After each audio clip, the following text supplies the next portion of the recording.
Hey everybody, how's it going? My name's Beerback T-Break here, and this is a lazy man's guide to Immersius, the first boss in Siege of Orgrimmar. And this is pretty much a too little didn't read guide for the bosses in Siege of Orgrimmar.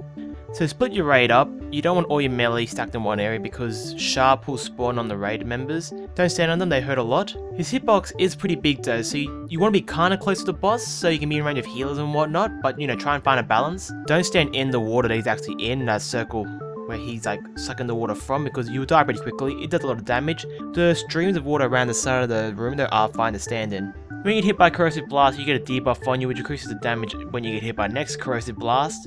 So if you have a debuff and you get hit by Corrosive Blast, you're gonna have a bad time. And by that I mean you're probably gonna die. It does it in a cone shape, so it's like 90 degrees, so no one stand behind the tanks. We put the tanks vertically opposite to each other, and that way it was impossible for them to get hit by the blast, and then we had a DPS between the tanks, I guess, on either side of the room, because that way they can't get hit by the blast either.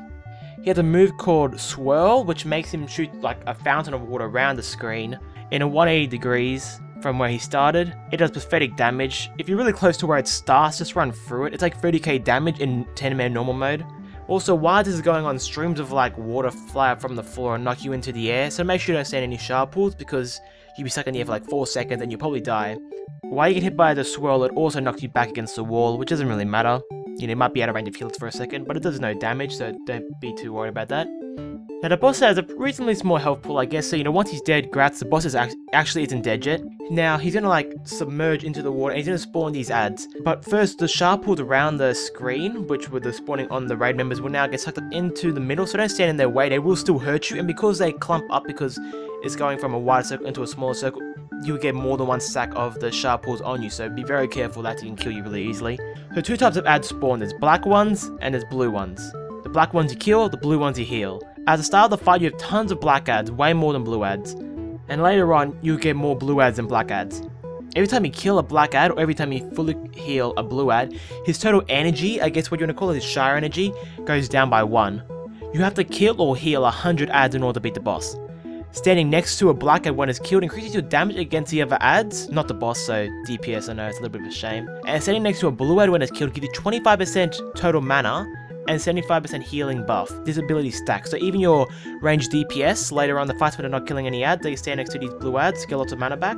Now you can't kill it in one phase, 100 ads don't spawn, you might get like, I think it's like 30 or something is the max you can get. So you repeat this process a couple of times until he finally dies. Now he respawns at a percentage of what his energy is, so if you remove 20 energy, he'll have 80% energy left then, so he'll respawn at 80% health.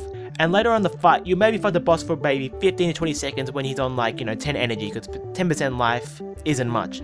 Now, the ads that reach the boss do a raid-wide damage. The black ones should be dying, but if black ad does get through, it does a pretty significant amount of damage. It's the same amount of damage as if a healing one gets through without being fully healed.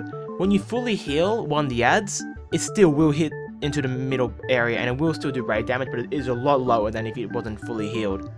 Later on the fight, when there's not many black ads up, you should get your hybrid healers to heal the ads, since there'll be so few black ads, and a lot of classes and tanks even who can only DPS will just kill the ads up by themselves. So general strategy is, he has a huge health pool, he spawns lots of black ads early, so you want to pop your heroism pretty much at the start of the fight. You want to get him into the submerge phase, or phase 2 of the fight, as quickly as possible. Then once you've made him submerge 1 or 2 times, the fight is pretty easy because the healers get tons of Shard, energy, healing, buff, stuff. Tanks barely have to tank anything, and the DPS just kind of standing around a lot of time just waiting what to do. The healers will never go as I said, because they stand in the blue ads. Overall, it's a very simple boss, shouldn't have any issues with it.